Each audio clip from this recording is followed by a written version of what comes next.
Alors, j'avais parlé de Westworld, j'avais parlé de la série Westworld, j'avais parlé de la saison 3. Bon, aujourd'hui, je vais continuer avec Westworld. J'ai parlé de la saison 1, j'allais dire la saison 2. J'ai parlé de la saison 1, donc la saison 1, pour moi, c'était la plus intéressante, mais je trouve que c'était la moins active.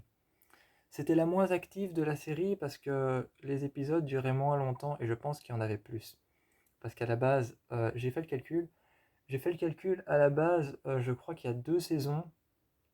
Je crois qu'il y a deux saisons qui ont 8 épisodes. Les deux dernières saisons ont 8 épisodes. La 3 et la 4 ont 8 épisodes. Et je pense que la 1 et la 2 ont 10 épisodes de 40 minutes. Parce qu'en tout, dans la série, il y a 36 épisodes. Et j'ai calculé 8 plus 8 plus 8 plus 8. 8 plus 8 plus 8, ça fait 32. Donc il y a deux saisons qui ont 10 épisodes ou une saison qui en a encore deux de plus, donc qui fait 12 épisodes.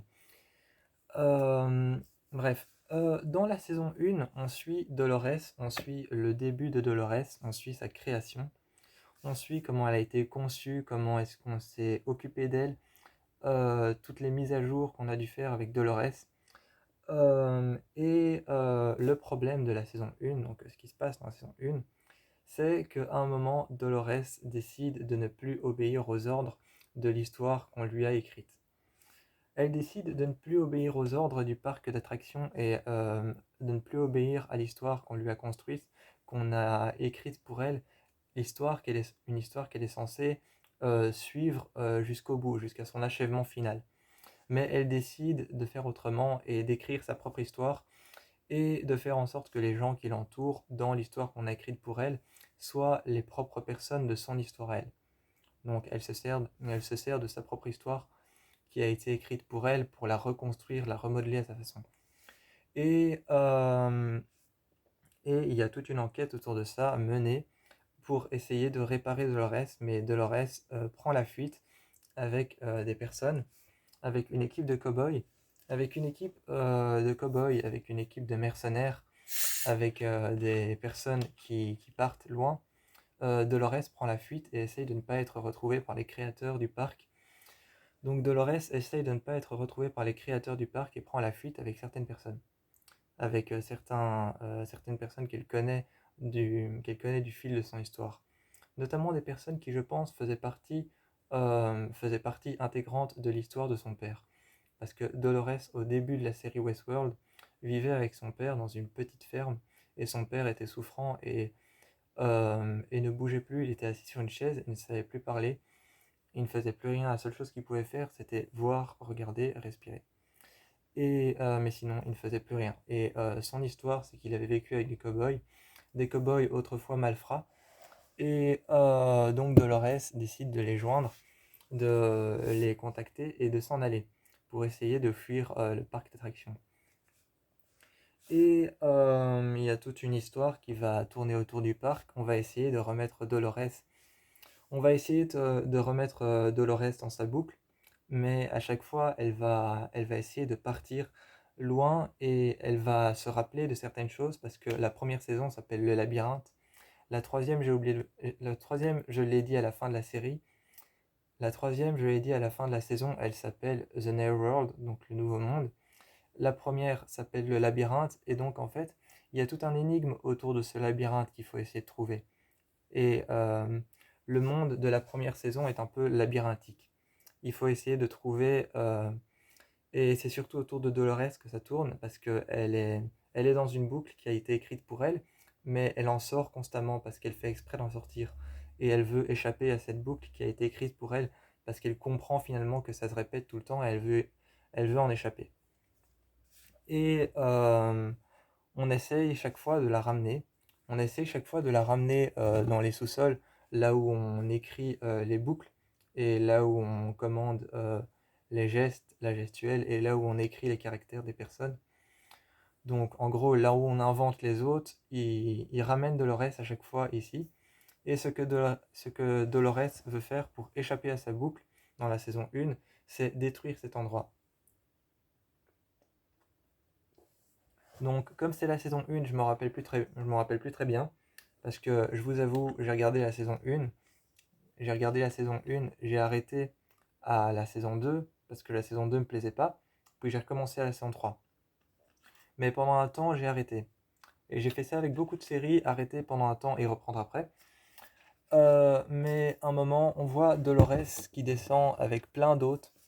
Un moment, on voit Dolores qui descend avec plein d'autres dans cet endroit, dans l'endroit dans lequel on fabrique les autres, dans l'endroit dans lequel on fabrique les boucles, et dans l'endroit dans lequel on programme les autres pour pour ce qu'ils sont censés faire dans leur boucle.